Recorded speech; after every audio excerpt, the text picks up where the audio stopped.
Pues bienvenidos a este nuevo foro avispero que se llama precisamente Crisis Existencial y No sé. el arte como terapia. Vaya, el arte como terapia. Tenemos varios textos, unos escritos y otros no tan escritos, ¿verdad, Jimena? Respecto a esto. Sí está escrito, pero no pasado.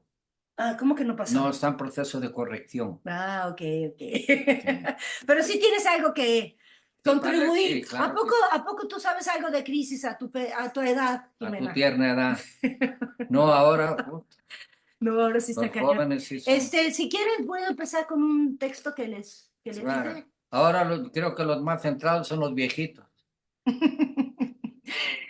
Bienvenida, Clarisa. Ojalá pudieras compartir tus experiencias como el arte como terapia, porque creo que tienes bastante que decirnos, que compartir. ¿Va, Clarisa? Sí, un segundo porque estoy igual que Perfecto. aquí. Órale, pues, va, te damos un segundo. Ok, entonces sí me gustaría compartirles para empezar. Pon ahí, acepta. Un momento. Sí, a ver, de esta ¿Quieres mujer que pintora. comparta o no? Sí, no, sí, de esta Ok. pintora, háblanos de esta pintora, Foro avispero, que pues la verdad casi nadie conoce. Yo no la había oído No, mencionar. está interesante. Muy interesante. Sí, a ver, Para que vean lo que es la red. Es una maravilla si sabes buscar. ya. Ok, ¿sí se ve? Sí lo ven, ¿verdad? Sí. Sí. Ok. Sí, se ve. Una historia Sí. de una pintora fascinante a pesar de sus crisis existenciales y sus depresiones. Serafín de Senlis. Serafín Lewis, también conocida como Serafín de Senlis, 1864-1942, fue una exponente naif de la pintura francesa. Aquí está una foto de ella. No encontré fotos de joven porque no, era una mujer muy pobre. Nació en Arcy el 3 de septiembre de 1864. Su padre era obrero, su madre procedía de una familia de campesinos. Cuando Serafín tenía apenas un año, murió su madre. Su padre, que había vuelto a casarse, murió 6 años después. Huérfana, vivió un tiempo con su hermana mayor. Empezó a trabajar como pastora y a partir de 1881 estuvo como asistenta en el convento de las Hermanas de la Providencia, en Clermont, su mismo pueblo. Casi 20 años vivió en ese convento, pero no pudo ser monja porque era muy pobre. Y en ese entonces necesitabas una buena dote para que te aceptara. Al salirse del convento cuando tenía 40 años, en 1901 comenzó a trabajar como criada en diferentes casas de Senlis. Empezó a pintar en 1905, pues en la catedral de su pueblo escuchó por primera vez esa voz de la Virgen María que le decía que tenía que pintar. Y lo hizo sin ninguna preparación académica. Empezó a conseguir pinturas de la naturaleza, de plantas, de flores y de una pintura industrial de su época, porque no tenía cómo hacerse de materiales pictóricos. Pintaba en papel, madera, cartón, eran como experimentos alquímicos. De hecho, algunos de sus cuadros no se sabe con qué colores lo realizó. Esta es la catedral donde ella escuchó la voz de la Virgen que la combinaba a pintar. En el mercado semanal recolectó todo lo que pudo para pintar y esas voces divinas, las de los ángeles y la de la Virgen María, le enseñaron a pintar. Pintar era como una acción religiosa, pues pintaba en las noches, en una especie de trance y de rodillas, en el suelo. Pintaba para la gloria de María. Sus cuadros son temas de la naturaleza, frutas, flores, árboles. Les gustaba mucho pasear cuando podía en medio de los árboles. Trabajó arduamente y regalaba sus pinturas a todo el que las quería. Aquí están algunas. No, bueno, es que el manejo del color Qué belleza. es impresionante el manejo del color que tiene esta mujer. Fue increíble. Vean nada más este. ¿Y sin clases? No sabía absolutamente nada. Escuchó las voces de la Virgen María y empezó a agarrar flores, las machacaba, las hacía sobre papel, sobre lo que encontrara. Fue increíble esta mujer. Es que vean ese manejo del color y la composición. En 1912 llegó a su pueblo un coleccionista y crítico de arte que le dio trabajo como sirvienta, Wilhelm Ude, judío alemán homosexual, muy interesado entonces en la pintura naif. Estaba invirtiendo su fortuna en esos pintores, a lo que él llamaba pintores del Sagrado Corazón. Ya no hay locos de estos millonarios. Ay, necesitamos de eso, por favor. Sí, ya no hay ahora. Ya Trump se los está matando a todos. A ver, Wilhelm fue uno de los primeros compradores de Picasso, descubridor del aduanero Rousseau. Oh. Al ver las pinturas de Serafín se quedó impactado. Ella le dijo que pintaba por indicación de los ángeles y de la Virgen. Y es una cita que dice ella: veo los vitrales de la catedral, y me quedo en silencio y No pinto las entiendo. visiones que me vienen a la mente en la catedral.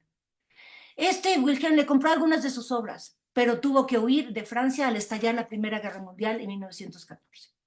Fueron años de horror, y Serafín vio como muchos ciudadanos de su pueblo se opusieron a la ocupación alemana y fueron ejecutados en plena plaza. Pero Serafín, a pesar de todo, sigue pintando.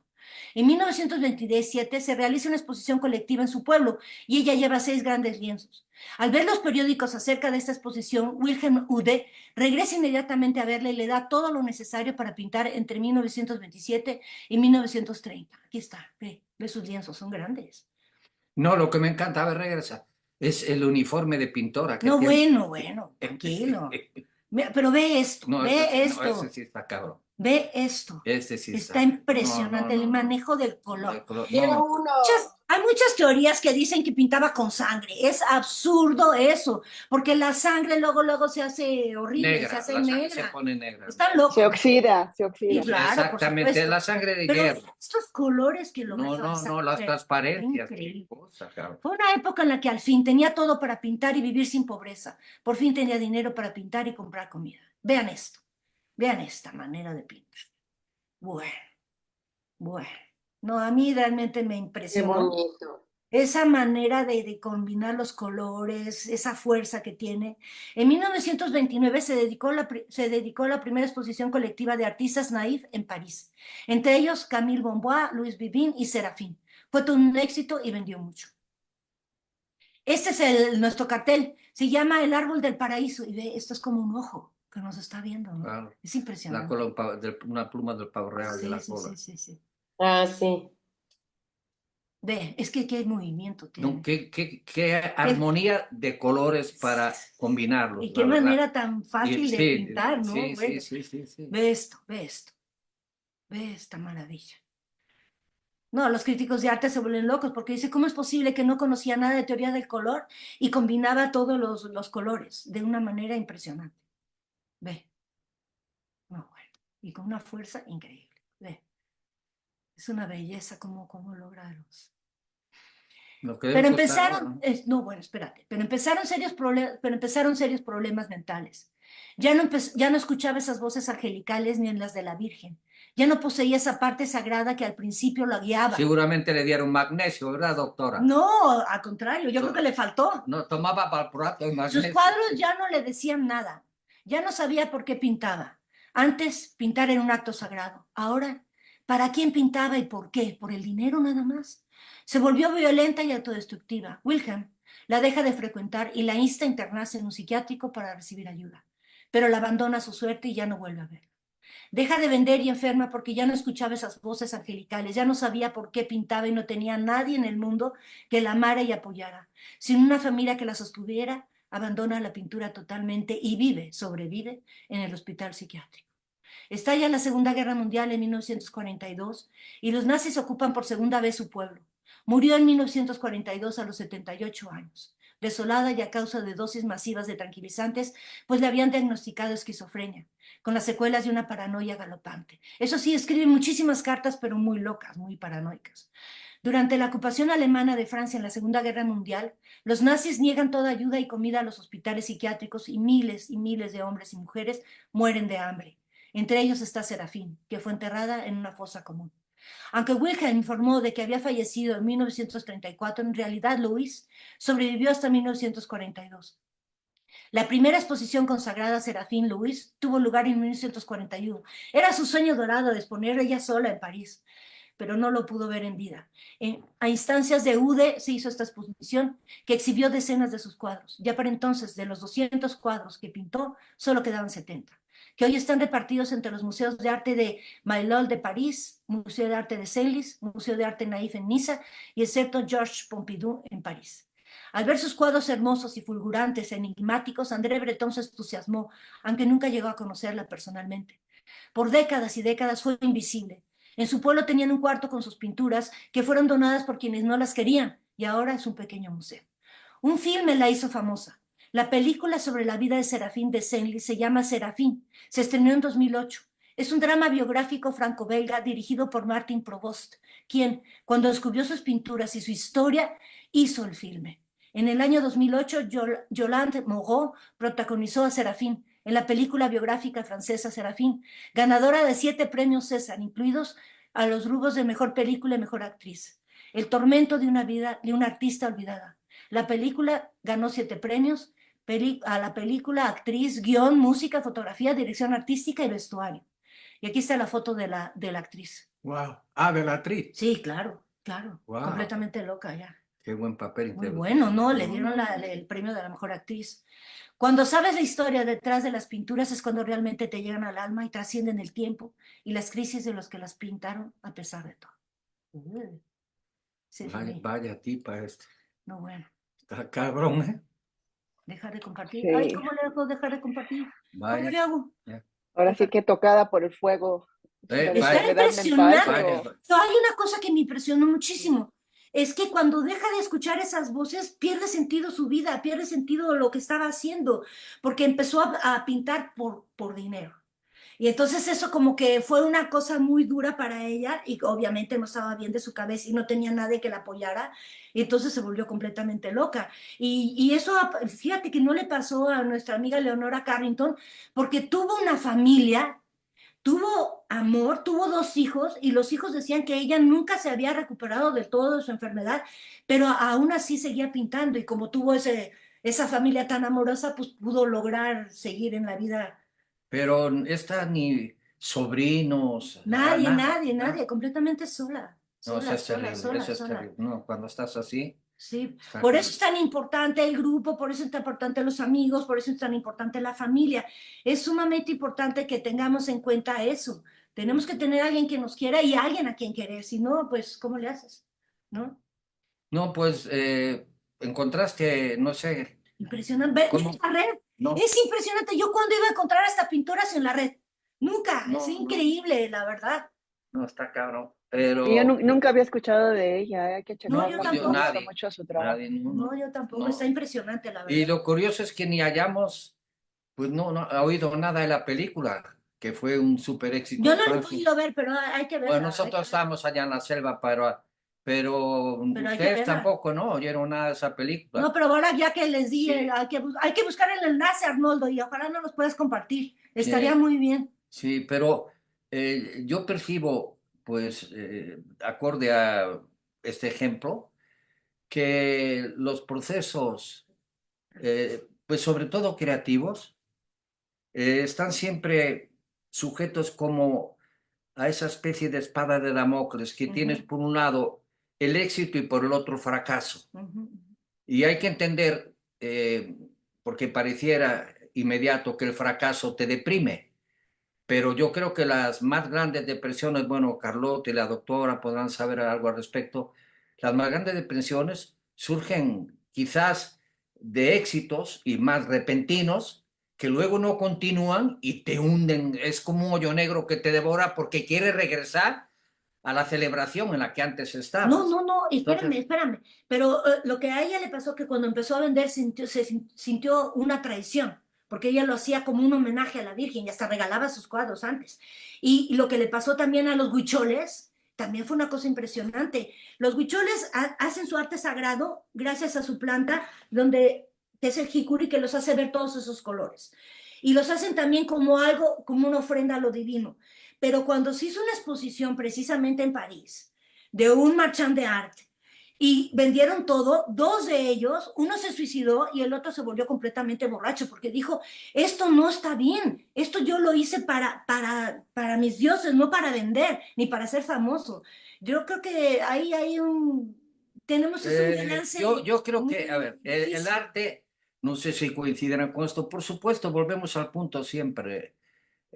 No es malo el dinero de por sí, es malo cuando tiene cauces que son inmorales, ¿no? En su consecución, pero casi todos estamos convencidos de que, más en tiempos de caída como el actual, el que triunfar y tener dinero no te hace más libre, sino que te esclaviza más. Claro que todos anhelamos que hablen de nosotros, que se publiquen las obras, que las vean, que nos exhiban, sin ser conscientes de lo que significa entregar nuestra vida a esa dinámica que generalmente está en manos de mercaderes. Entonces, se ve muy bien cuando estudiamos a los grandes creadores de hace varios siglos. En la medida que tenían éxito, perdían su libertad. Entonces entras en otras dinámicas y ya termina invitándote el gobernador, vas a comer con el diputado, el senador, el rico del pueblo, y va moldeando tu mentalidad, y aquella rebeldía que tenías, que era la fuerza de tu creación, se va domesticando. Te vas convirtiendo en un animal sin la fuerza que requiere la creación. Yo creo que la creación está más cerca de la fortaleza de la salvajitud que de la domesticidad. Los animales domésticos no pueden ser creativos. ¿Cuándo han visto ustedes que tienen mascota, una mascota creativa? Están nada más bien ahí a lamerte la pierna para que le dé de comer y la sobes. Son procesos evidentes. En cambio, la arisquidad de un animal salvaje te pone alerta, y él está en alerta permanente, y el creador necesita estar en alerta. Entonces esta mujer vivía en esa alerta permanente porque era la voz divina que le llegaba, y en cuanto se mundanizó, dejó de estar en alerta y sintió el complejo de culpa y se autocastigó. Esas son, desde mi perspectiva, las crisis más desesperadas, que es muy propia no solo de una persona, entendámoslo, es también grupal, es una sugestión sociocéntrica. Para mí la cultura norteamericana es la cultura más autoculpable que existe. O sea, cuando no encuentran un culpable lo tienen que inventar afuera, pero si no están ellos todo el tiempo autoflagelándose, que es el origen calvinista luterano, o luterano calvinista, y de ahí el fundamentalismo. Ese es un paso inmediato al fundamentalismo, y no hay nada más contrario a la verdadera creatividad que el fundamentalismo. Porque el fundamentalismo te cierra, en lugar de ampliarte el horizonte creativo, te lo clausura. De ahí que nosotros ahora veamos con admiración a estos personajes. Claro, nadie quiere vivir como vivió esta mujer, pero nos producen admiración. Que a pesar de todo. No, porque lo auténtico siempre produce admiración. La autenticidad nos produce admiración. No estamos dispuestos a pagar quizás el precio de esa autenticidad, pero todo lo demás pertenece a un marasmo. Y como ahora todo está en las redes, ves tanta falsedad que se convierte en una dinámica despreciable. Ves eso y dices, mierda, pues ya no sabes quién es mujer, quién es hombre, qué cosa es de plástico, qué cosa no lo es. Ya está muy cabrón. Y estas expresiones son auténticas. Era un ser auténtico. La verdad, pues las fotografías que pusiste ahí de ella, hay que entender que también tiene esta contraparte estética, la depresión, que pues como castigas a tu cuerpo, quizás te haces más feo de lo necesario, más fea. Es muy difícil encontrar una persona depresiva que tenga atractivo. No, lo vemos como muchas cosas. Te autocastigas. Es el autocastigo, la fealdad. No, proyectas eso para que los demás te desprecien. Empezando por los que están próximos, sí, que es tu familia. No, la persona que se autocastiga no busca la admiración de los demás. No, al contrario. O sea, es un proceso de hundimiento, y por más que siempre pasa eso, ¿no? El padre o el maestro te diga, tú vales la pena, tú eres una persona que cuenta, tú llegas a tu soledad y te inmerges ahí, te castigas y te torturas. A ti no te ha pasado eso porque has tenido un marido excepcional, pero si no... No, he tenido un marido que no puedo desconectarme de él. No puedo bajar la guardia. Por eso, cuántas veces te he dicho, ya déjalo y vente conmigo, pero eres necia. No sé, ¿algún comentario? Tenía algo súper interesante, ¿verdad? Que comentarnos, sí. Bienvenida, Carlota. Hola, buen día a todos. Buen día. Pues me quedé pensando mucho del lado del arte cuando mencionaban a Carrington en un documental pues relativamente reciente de Alan David Cabrera que se llama Leonora después del pincel. Justamente habla de la productividad escultórica de Carrington que se dio en sus últimos años, justo cuando ella ya no podía pintar. Y es un caso que conmueve mucho porque la continuación de su actividad artística se dio por medio de una complicidad comunitaria muy, muy bella, que fue a través de la escultura Cuatro Manos dada con Manuel Velasco, que de hecho ha trabajado con otros escultores, ¿no? Ya más contemporáneos. Pero cómo es importante no nada más la complicidad de lo comunitario a nivel de familia, sino a nivel de sociedad. O sea, que alguien pueda ver más allá de esta explotación que se hace a la obra del artista y tener un acercamiento más humano como para involucrarse a tal grado de ser las manos del artista en este periodo pues, de deterioro físico, ¿no? Bueno, eso fue lo que se me ocurrió ahorita que comentaban lo del arte. Y le mencionaba a Gar unos días antes sobre lo que se me ocurrió comentar a propósito del tema de la crisis existencial y la depresión. Y pensé en un libro muy bello de José Carlos Ruiz, que es Filosofía ante el desánimo, que bueno, la palabra ante no es cualquier cosa, porque es un posicionamiento en el cual, a diferencia de la psicología positivista, tú no das una receta globalizada que piensas que le va a funcionar a todas las personas, porque cada crisis y cada depresión vienen de fuentes distintas. Y hablar ante en vez de contra es más bien dar las herramientas para tomar una perspectiva distinta frente al fenómeno. De lo que habla José Carlos Ruiz es que en la actualidad gran parte de las crisis existenciales vienen de una tendencia a pensarse el ser humano como un ser incompleto, pero al mismo tiempo con una tendencia de tener un exceso de identidad que se muestre no nada más como un yo real, sino también como un yo virtual. Él nos habla de un fenómeno que es la bulimia emocional, que consiste en esta necesidad de hacerse de un exceso de experiencias, pero para vomitarlas inmediatamente en medios virtuales, en medios que son paradójicamente no de compartir, sino de exhibir, sin dar tiempo a que uno procese el proceso de descubrirse a través de la experiencia, sino que todo es tan rápido que uno termina, pues justamente sintiéndose como vacío, ¿no? Eh, pues sí, por este emesis tan inmediata de lo que se vive. Y bueno, él retoma, por ejemplo, a Heidegger, bueno, hace un contraste entre Heidegger y Levinas, que dice, Heidegger toma como bandera mucho eh, el concepto de libertad a partir del conócete a ti mismo, que es como un eslogan que también está como muy anclado en la sociedad actual que tiende a privilegiar la singularidad y el individualismo. Y Levinas, por su parte, privilegia que la libertad está más dada por la capacidad de salirte de ti mismo. Y en este salirse de sí mismo está la posibilidad de ser distintos modos que no siempre intentan reafirmarse con este exhibicionismo social que hay en las redes sociales, pero también con la capacidad de salirte de ti para voltear a ver a los otros, que me parece que es algo que falta mucho actualmente, pero ver a los otros a través del trato directo, no de este distanciamiento pues, que muchas veces sucede con las pantallas, ¿no?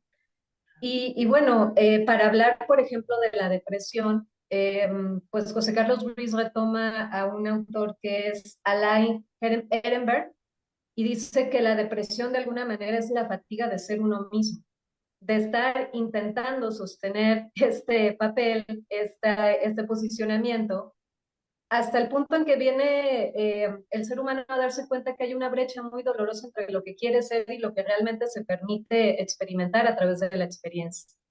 Habla también que la crisis existencial va muy de la mano con la pérdida de rituales, de los hábitos y esta tendencia, por ejemplo, a la neofilia. O sea, siempre estar como en la expectativa de experiencias nuevas en vez de privilegiar los hábitos y bueno, y lo ritualístico que de alguna manera afianza el valor de las cosas de origen que nos dan no nada más placer, sino también una identidad más auténtica.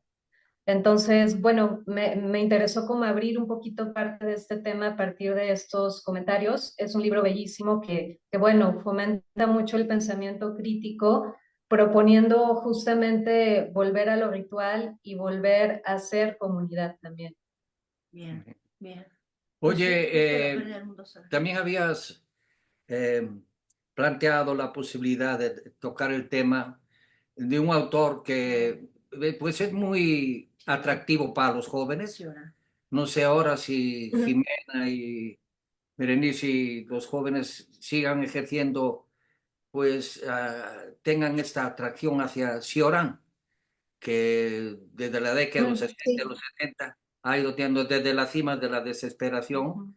Es un personaje raro porque pues tuvo todo el éxito que muchísimos anhelaban y lo Hasta rechazó, el premio Nobel. pero al mismo tiempo que lo rechazó, yo creo que, bueno, había ahí ciertas conjeturas que lo rechazó por sus filiaciones juveniles con el fascismo.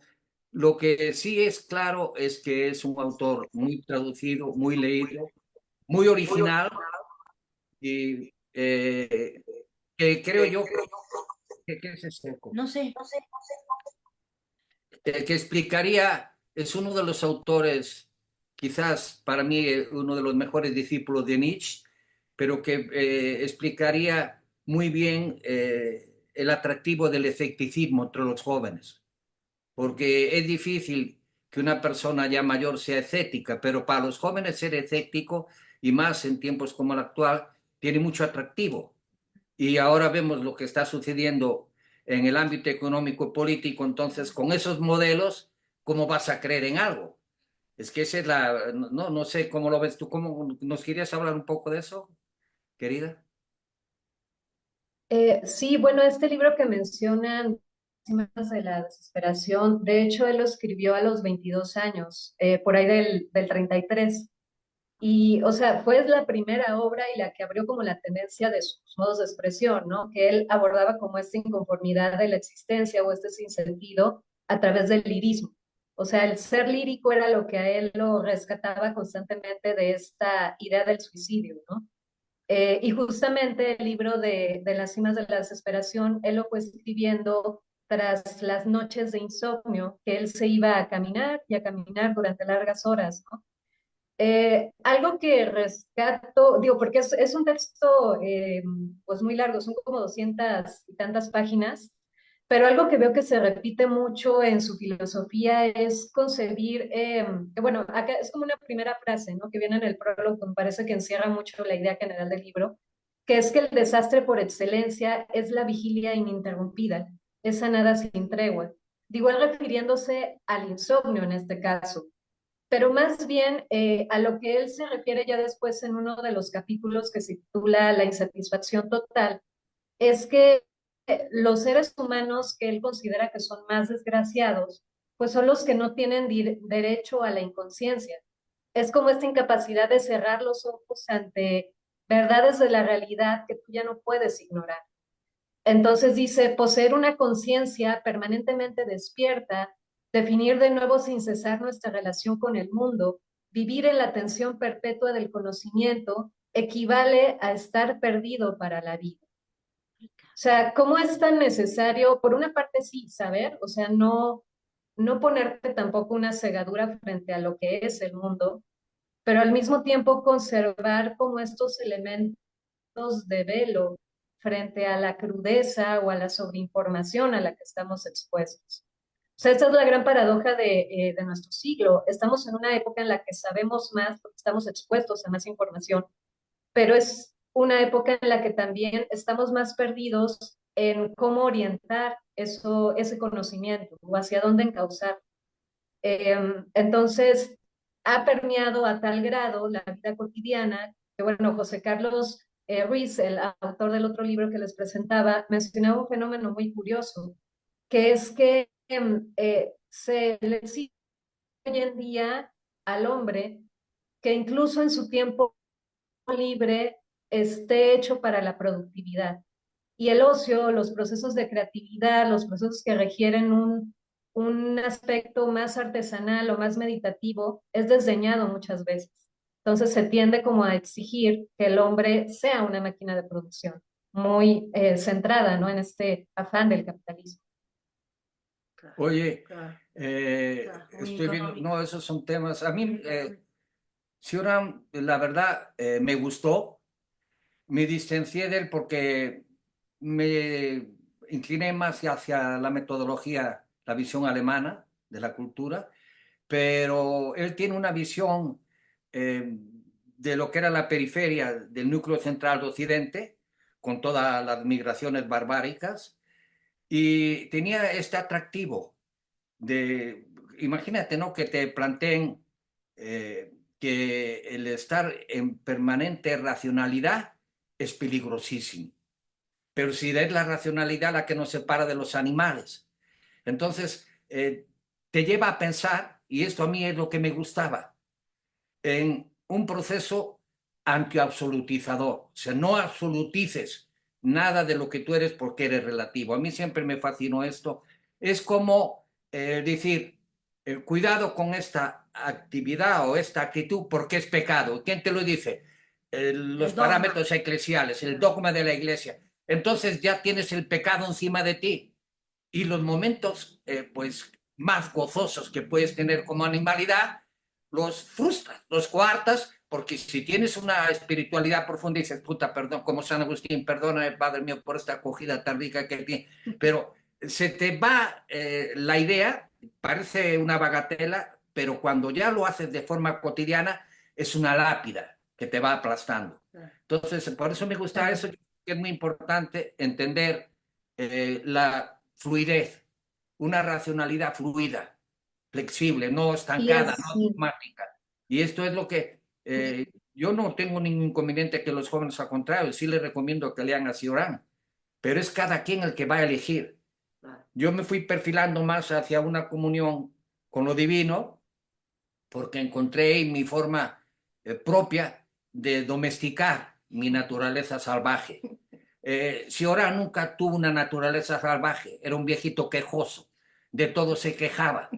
Si fuera salvaje no viviría ahí donde vivió, pero al mismo tiempo que no quería como vivía, tampoco le gustaba dejar de vivir como vivía. Exacto. Entonces, esa es la permanente indecisión. Y a mí la indecisión nunca me han gustado los indecisos, ni las indecisas. O sea, yo cuando tomas una decisión, aunque te equivoques, la afrontas con todo y aprendes de la equivocación. Entonces, creo que es muy importante entender de lo que estamos hablando, ¿no? Que es un fundamento también del proceso, pues, psicopatológico, de estas caídas en el abismo que pueden ser muy grandes, permanentes, pasajeras, pero por un lado lo que planteabas de Heidegger, que era la visión platónica, ten tu vida en tu mano, dirían los chamanes, conócete a ti mismo, y por otro lo de Levinas, que ha habido otros autores que han tocado ese tema, de ábrete a los demás. Recuerda la frase de Jean-Paul Sartre, el infierno son los demás. Hay mucha gente que la aplaude. Aquí estoy hablando con Fadamel y la aplaudía. No, los demás son la única opción para salir del infierno después de la divinidad. Pero cuando alguien ve a los demás como un infierno, automáticamente se aísla de la sociedad, se convierte en una dinámica negativa y puede tener atractivo para mentes psicopatológicas, porque eso es lo que es una mente como esa. Es decir, tú puedes gozar una prosa, quizás Agar no la tolera. Yo en mi momento de juventud gocé las locuras de un tipo como Bukowski. Ay, no. Agar lo vomita. No. Es el ejemplo del cochino, vamos, feo. Nada más la imagen dice, cuando lo leía me apestaba la literatura de ese tipo. Y yo veo un ingenio que hay ahí, por lo menos en mi personificación de él. Veo ingenio, pero entiende que no es modelo de nada. En todo caso, es modelo de lo que no debe ser. Entonces, sí debemos ser muy cuidadosos en todos los ámbitos, en todos nuestros ámbitos. Los modelos marcan a los jóvenes. Entonces, la atracción que hay hacia los modelos, como pasa con la fealdad y los modelos depresivos, es porque no estamos satisfechos con nuestra existencia. Esto es muy claro, es un proceso de insatisfacción. Y de ahí que, por un lado, tengamos que entender que si no te conoces a ti mismo, no puedes superar tus deficiencias. Claro. Entonces abres la puerta a la complejidad patológica. Pero por el otro, si vives completamente para los demás, pues te olvidas de ti mismo. Entonces vas a estar muy pendiente de lo que piensen los demás de ti mismo, que es otra patología. Porque mucha gente, o sea, los grandes escritores, generalmente, y pintores, músicos, arquitectos, no han sido valorados en su momento, porque esa valoración es masiva y la masa no tiene la capacidad para hacer eso. Y la masa es lo más manipulable que existe, es como un desborde temporalero. Entonces, los desbordes temporaleros, lo más que puedes hacer ante ellos es apártate, porque si no te arrastran y te llevan y no hay manera. Y eso es lo que vemos, pero ¿cuántos jóvenes no quieren ahora sentirse en ese desborde temporalero de la masa y la fama que hablen de ti? Y generalmente se hablan estupideces, pero hablan de ti. Y entonces te dicen, no importa lo que digan, la cuestión es que estés en las redes y que hablen de ti. Y antes eso era impensable. O sea, las disputas que había deberían tener un fundamento muy claro. ¿Qué es lo que estoy haciendo mal para poder superarlo? Ahora ni siquiera importa eso. Entonces, sí han cambiado muchas cosas y yo creo que estos cambios, no sé, yo por lo menos así lo percibo, pero anuncian nuevas adjetivaciones de las patologías. Yo veo ahora patologías que eran impensables cuando yo era un joven. O sea, veo sutilezas que antes no existían y veo cobardías que antes tampoco existían. No quiere decir, olvidemos ahora la calificación, ¿no? Si es mejor, es peor, eso no viene a caso. De lo que sí, lo que quiero enfatizar es que estamos ante una diferencia civilizatoria muy grave. Por eso es muy notorio que lo que está sucediendo ahora con el nuevo presidente de Estados Unidos, que Trump tenga mucho arraigo entre las Josefas. Ya les he hablado un poco del josefismo, que era mi madre, que adoraba a Franco. Entonces, las Josefas adoran al dictador, representan la seguridad, el orden, y siempre es para atrás, recuperemos lo que perdieron los imbéciles, yo soy el inteligente, yo soy el bueno, y ya sabemos cómo terminan. Terminan con Mussolini, Franco, Hitler, y claro, hay otras opciones que son estos dictadorcillos de mierda tropicales que tenemos en América Latina. Que también tiene que terminar. Pero eso es otra cosa. Lo que quiero enfatizar es que es muy difícil encontrar entre todas estas conciencias desasosegadas a jóvenes que apoyen una mentalidad como la de Trump. Generalmente los jóvenes que apoyan a Trump son ancianitos precoces y las Josefas que lo apoyan pues están realizadas porque creen que por fin hay alguien que le va a dar sentido a todo el concepto que ellos tenían en su juventud de lo que debe ser una identidad, una cultura. Encontrándonos en esta dinámica es inevitable la confrontación. Entonces ya no es que el mundo esté ahora contra Donald Trump, es que en Estados Unidos otra vez está vigente la guerra civil. Ese es el problema de los fundamentalismos que no tenemos en México. En México hay imbéciles que dicen que se separe el norte del sur, pero no es esa visión fundamentalista. La visión fundamentalista es una visión de odio y es una visión que puede generar daños psicopatológicos muy graves. Yo confío en que en 4 años se acabe esto, pero el daño hacia adentro lleva también un daño hacia afuera. Entonces, esto es lo que sucede con el individuo, que genera un daño hacia adentro, hacia sí mismo, y un daño hacia afuera, porque los demás lo aíslan. El caso de la pintora que hablaba Agar es muy significativo, ¿no? Ahora nosotros vemos sus pinturas y es prácticamente imposible permanecer ajeno a ese manejo del color, aunque no tengas, así como ella no tenía conocimiento de lo que es la pintura, era un don, esa es la verdadera genialidad. Tampoco la sociedad debe tenerlos para valorarlos, pero hay un remanente que tenemos nosotros en nuestra mente que nos permite distinguir esos flechazos. Y dices, ¿cómo es posible que en ese puto pueblo de mierda no hubiera alguien que viera esa chispa divina en esta mujer? Y se iban inmediatamente por la calificación, está loca. Entonces, eso es algo que debemos quitarnos, espero yo, de la cabeza, porque es lo que trajo ahora este presidente de Estados Unidos. Si eres distinto, estás mal, eres un delincuente o estás loco. Entonces, debemos darle el lugar que le corresponde a la diversidad, aunque no estemos de acuerdo con ella, insisto.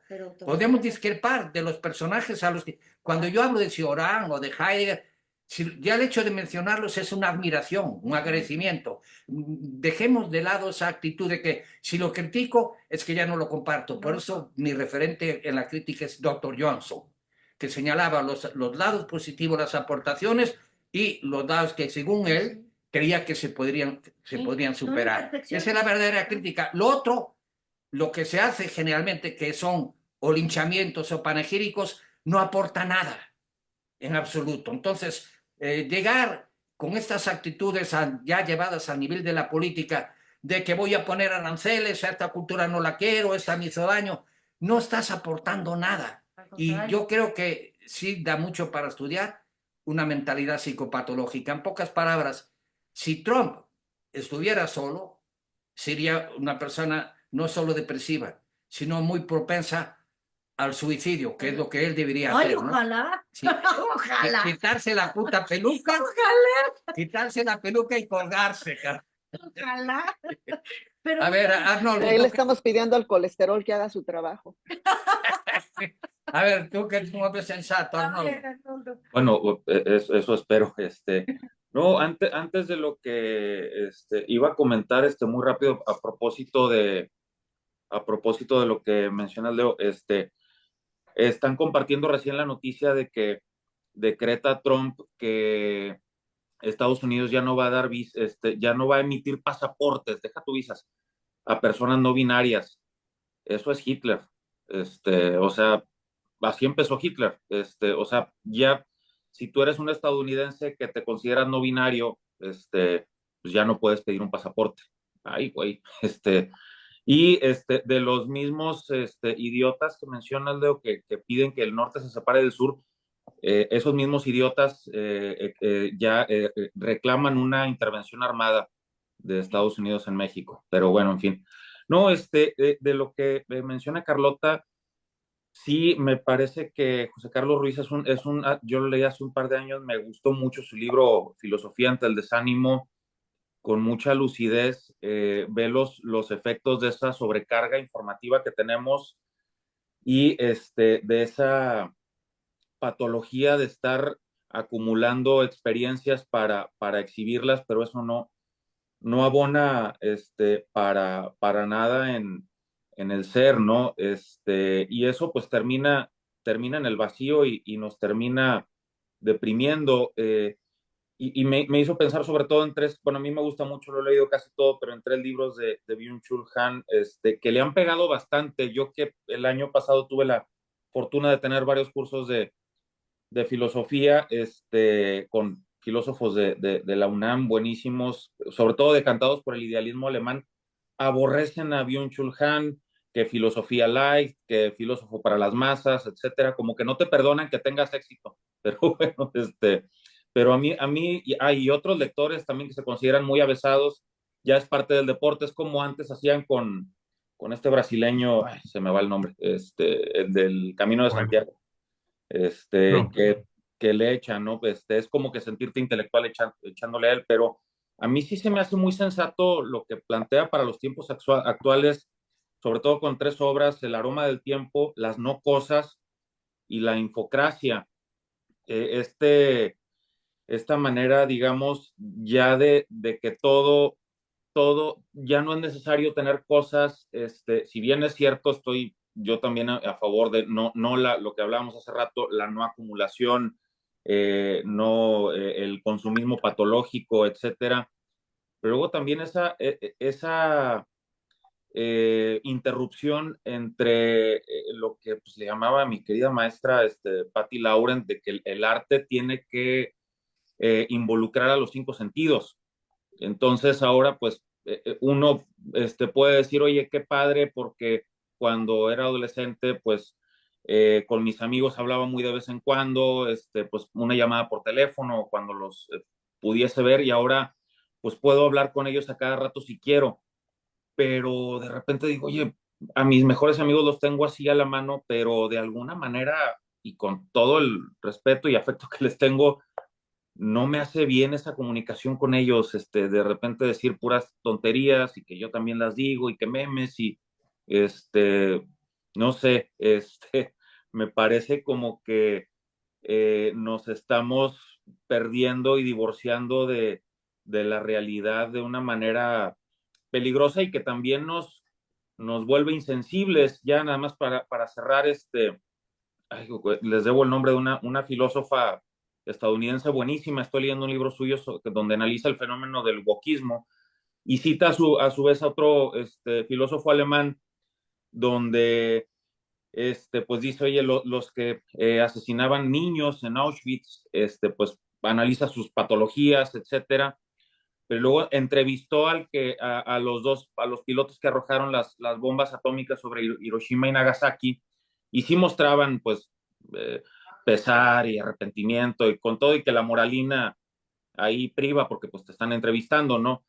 Pero él decía, es que no es lo mismo, involucra varias áreas del ser, asesinar a una criatura, cargarla, o sea, llevarla con tus brazos a un lugar donde sabes que lo van a matar y verlo, y que eso te va volviendo un psicópata, a arrojar una bomba y matar a 40,000 niños que no ves.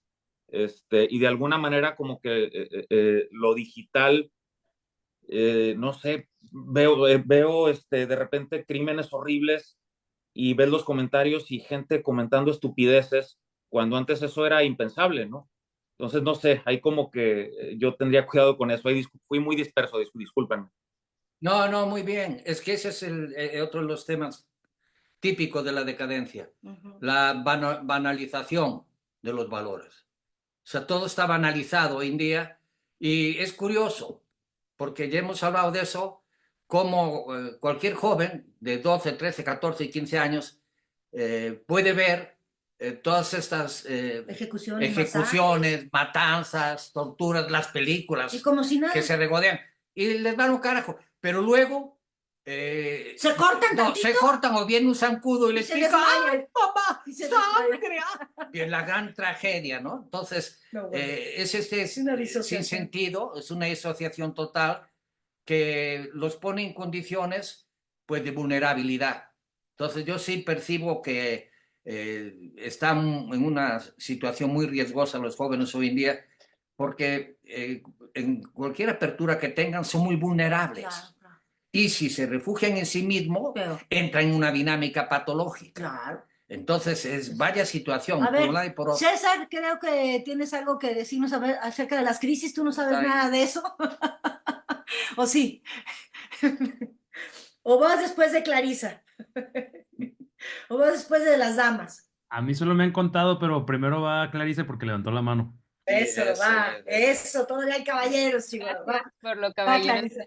Chicos, bueno, qué bonito verlos, un gustazo. Antes que nada, perdón que me conecté, dispensen que me conecté un poquito tarde, y bueno, también fue un periodo muy pausado el semestre pasado, por eso no tuve esta oportunidad de volver a verlos. Qué gusto saludarles aquí en el foro. Bueno, pues así como que este tema me parece como fundamental y bueno, tampoco conocía la pintora que nos habías mencionado y de hecho pues creo que esta resonancia que siempre tenemos cuando platicamos con Leo, pues es como muchas veces al servicio del capitalismo, de estos mercachinfles, en las palabras de Leo, pues casi toda ¿qué tanto podemos ser leales a nosotros mismos?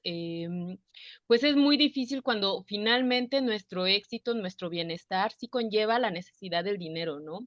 Quizás si alguien tiene la valentía, que no conozco a nadie que se aviente hoy en día a hacer lo que muy congruente consigo mismo Leo y Agar hicieron, de decir, pues estoy harto del capitalismo, me voy a una selva, a un bosque, a vivir sin dinero, ¿se puede?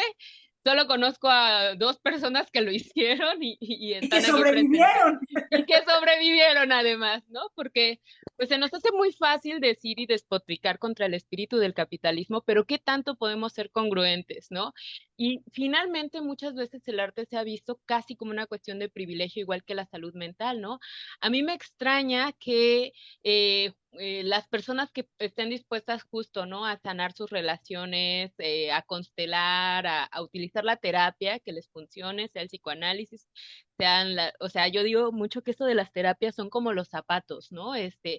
No te van a quedar necesariamente el primero a la primera, ¿no? Te tienes que probar uno y otro y otro y otro, ¿no? Y en este cúmulo de posibilidades terapéuticas, pues parecía ser mucho que en la generación donde nosotros crecimos se veía que la terapia era prácticamente como que no servía, ¿no? Había un descrédito muy fuerte para todos los psicólogos como loqueros, ¿no? Y un terror a convertirse en un loco si eras tratado de ir al terapeuta, ¿no? Sé que incluso ya aquí a nivel del foro, pues hay mucho esta situación de que tanto lo psiquiátrico, pues se puede prescindir si tienes aquí como una buena retención o incluso como otras prácticas. Y sí creo que pues lo psiquiátrico tiene que ver mucho con algo médico, ¿no? Hay funcionalidades cerebrales que así como una persona que es diabética se toma un medicamento y pues con eso se controla la diabetes. Y sí que conozco personas en mi pueblo donde pues dicen, no, no, no, no, esto me va a matar, ¿no? La metformina quizás. Y claro, ¿no? Se debe un poco como a este desconocimiento de las prácticas médicas y también entiendo, ¿no? Que en muchas comunidades pues tenían otros sistemas que efectivamente como ustedes escapaban del capitalismo, ¿no? O sea, una persona que digamos era esquizofrénica, no diremos loca, pero sí que podía contenerse en pues en la propia comunidad, ¿no? Y por eso, pues creo que me gustaría retomar como algunos puntos de estos de los saberes comunitarios, como mencionando o retomando lo que nos comentaba también Agar, pues se supone que esta importancia entre que podemos comparar entre Remedios Varo, cuando tuvo un proceso depresivo, y la autora que tampoco yo conocía, ¿no? Es que un círculo de apoyo siempre va a ser muy significativo cuando tú estás en un proceso. Incluso esto es un círculo de apoyo para nosotros, ¿no? Hacemos terapia y hacemos catarsis de alguna manera porque muchos de nuestros procesos están resonando y sabes, bueno, a veces yo a menudo me siento como sola o vacía, ¿no? O que solo yo estoy pasando por este proceso, pero cuando comienzo a estar justo en esta red de apoyo entre mis amigos, entre personas con las que conecto, comparto y a veces con las que pasé esos mismos momentos de soledad, con el mismo libro, con el mismo autor, sé que van a tener alguna parte de esa empatía de saber que hemos pasado por lo mismo, ¿no? Entonces, pues es muy difícil cuando tú no tienes una red de apoyo, justamente vivir un proceso. De hecho, como que sabemos que en este énfasis de lo psiquiátrico, ha habido una gran cantidad de artistas que han tenido bipolaridad, ¿no?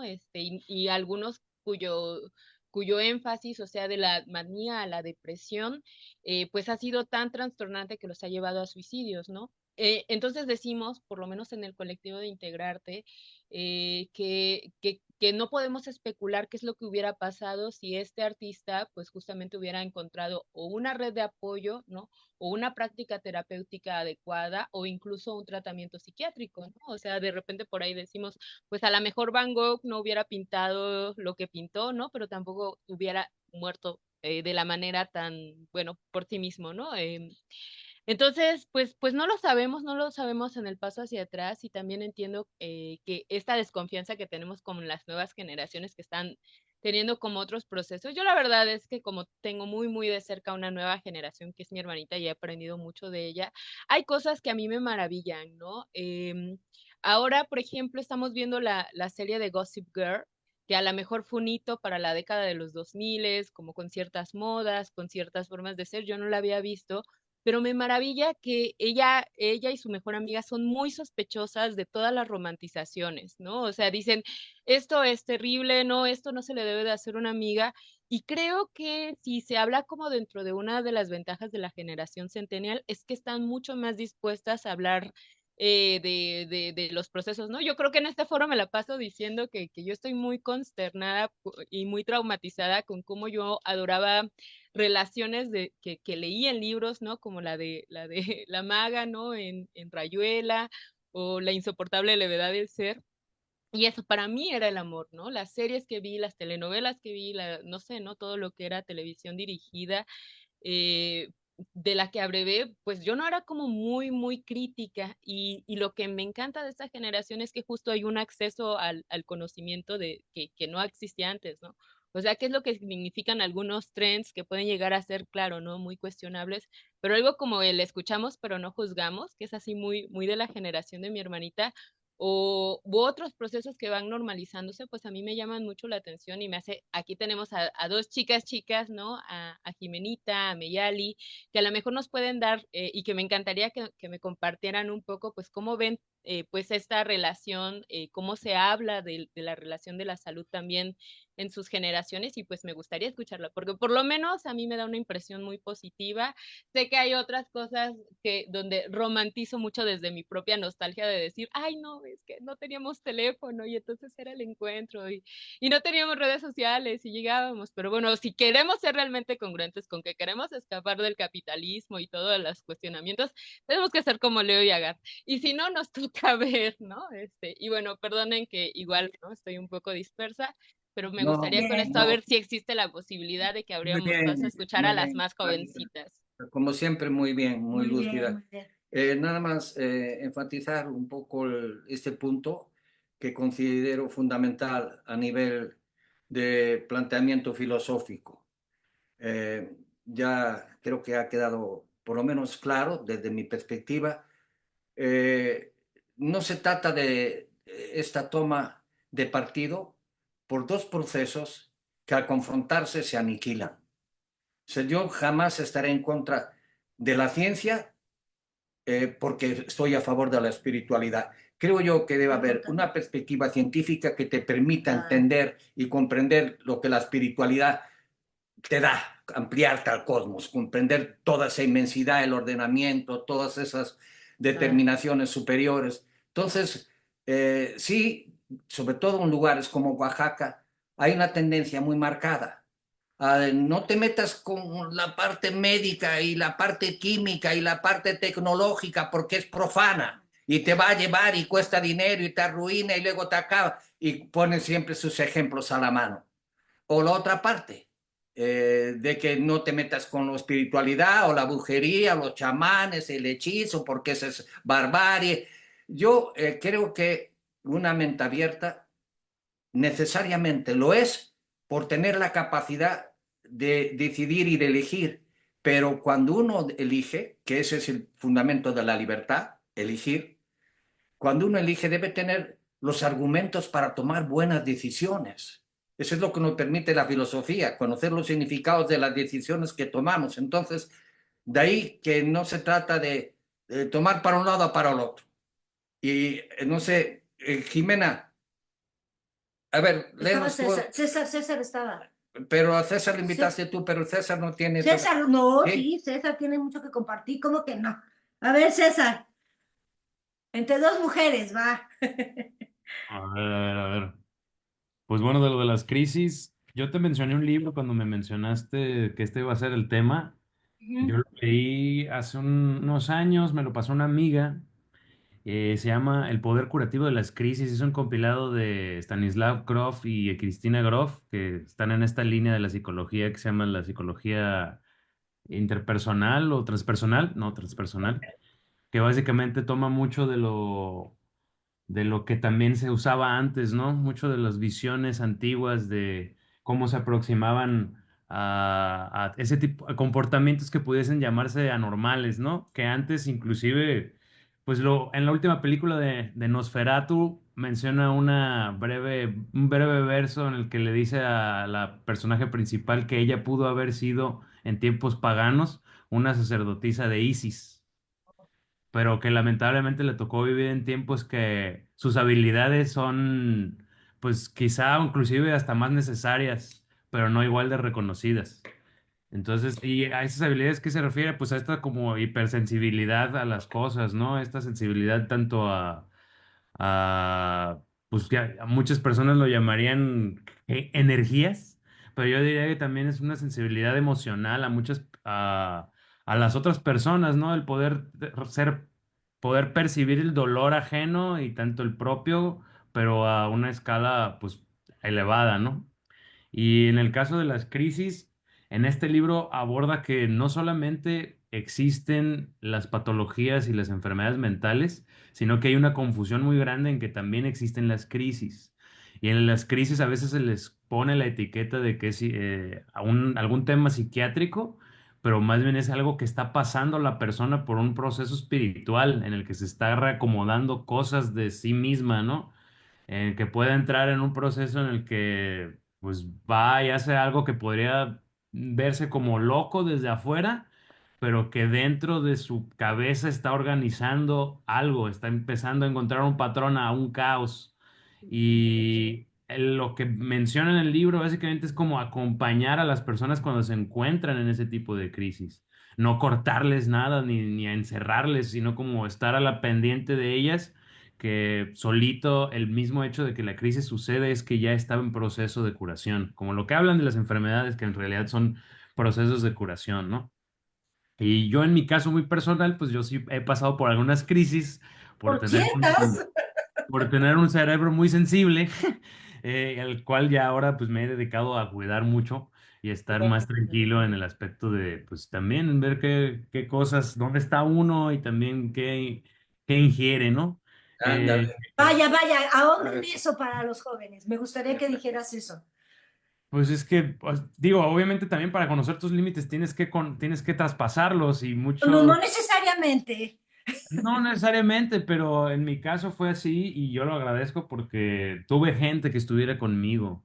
Exacto. Yo escribí unas cosas, unos cuantos, unas líneas que quería compartirles, pero no siento que estuviera todavía afinado, entonces quisiera compartírselos la siguiente ocasión. Y en el que habla un poco de esa primera experiencia que tuve, que fue muy fuerte, en la que terminé inclusive en un psiquiátrico. Era un episodio, fue un episodio psicótico, como le llaman, ya con nombres ya de diagnóstico.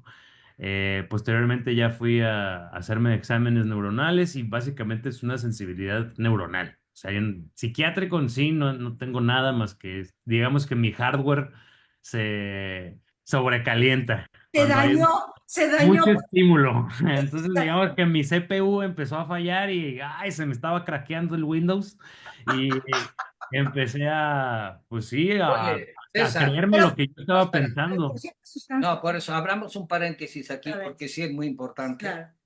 Eh, ¿Tú crees que es necesario, dada tu experiencia, todos tenemos la nuestra, conocer todo tipo de experiencias que tienen una supuesta catalogación de buenas y malas para poder hablar de ellas? No hay, No, no hay un bagaje histórico que te permite entender otras personas que han pasado por eso y las ves y que te permiten tener el conocimiento suficiente para decir, no, yo no me meto ahí. O sea, necesitas ponerte hasta la madre con el alcohol para saber lo que es un alcohólico, no. ponerte hasta la madre con coca o con metanfetamina o con cualquier de esas Fentanilo. sustancias para saber lo que son. Yo creo que la ventaja que tiene el ser humano respecto a la mayoría de los animales es que aprendemos de los semejantes. Claro. Esto es muy importante, ¿no? Transmisión del Entonces, Y conocimiento. justo en eso reside el poder hablar de la experiencia y el poder compartir de lo que a uno le sucedió. Y no es, digo, yo no estoy para prohibirle nada a nadie, pero es como para compartes lo que te sucedió, entonces ya otros pueden pensársela más, ¿no? Yo me Claro. acuerdo, por ejemplo, para mi primer ácido que yo me tomé, yo me leí el libro de Hoffman y me leí más cosas, entonces sí me hice una cierta investigación previa, pero obviamente no estaba preparado para saber que, pues, mi programa no estaba muy apto para recibir tanta información. ¿Ves? ¿Ves? Hasta ya después darme cuenta de ello, ¿no? Entonces, y de ahora manera tan caótica. me ¿Ves? me doy Ese mi es- respeto en ese Hace poquito me invitaron, ahorita estoy viviendo en San José del Cabo, acá en la Baja California Sur, por si vienen, acá estamos.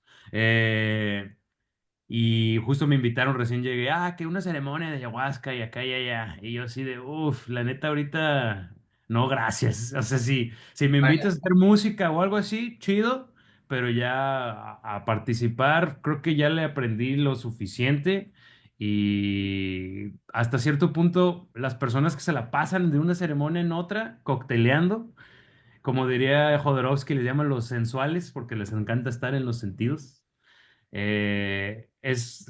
Pues es como un engaño, ¿no? Al final yo creo que venimos a vivir en no, este pero plano, mira, por más doloroso que sea o por más gozoso que pueda ser, que de hecho justo en uno de los libros también que leí en ese tiempo, habla de la máscara de gloria que existen en los templos de... Ya había hablado yo de eso, creo que antes, en los templos de Asia, que es para entrar al dios a rezarle al dios del yoga, existen unas máscaras que son como gárgolas que les llaman los rostros de gloria, que para poder pasar necesitas haber conocido el doloroso gozo y el gozoso dolor, que básicamente es pues los extremos en tu propia vida, ¿no? Y poder darte cuenta que tú estás en medio, porque los límites, pues para poderlos cruzar o lo hacemos nosotros o alguien más los cruza por nosotros, pero nosotros somos el punto medio de ese equilibrio de nuestras vidas, ¿no? Ya cada quien sabe cuáles son sus extremos, pero tú eres el punto medio de eso.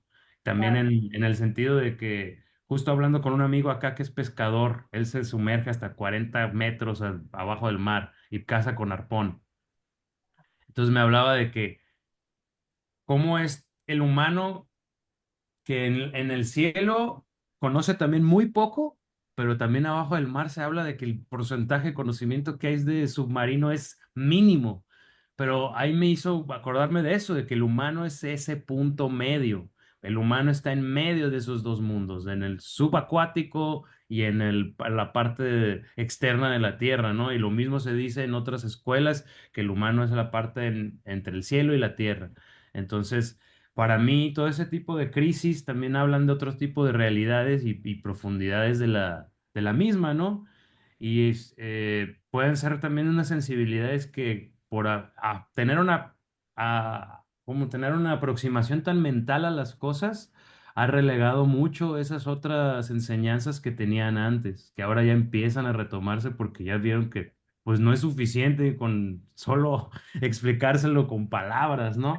Oye, Y creo César, ¿Puedes repetirnos dónde se menciona esto de la templanza? ¿De qué a cultura ver. budista? ¿Algo? ¿Me lo puedes repetir? Ese está en un libro de Joseph Campbell que se llama Mitologías, y no es budista, es del dios del yoga. Se llama el rostro de gloria. Luego les paso como la imagen en donde, sí lo tengo ahí guardado. César, Pero, pero mira, también hay que entender que hay ciertas actividades que tienen la puerta más abierta que otras para este tipo de experiencias. Claro, El rapero. Entonces, el rap es como una puerta de entrada al desmadre. Es muy difícil ya, que puedan locura. existir raperos espiritualizados, raperos muy racionales. O sea, se cree que para hacer rap tienes que ser un desmadre. Eso es lo que yo percibo.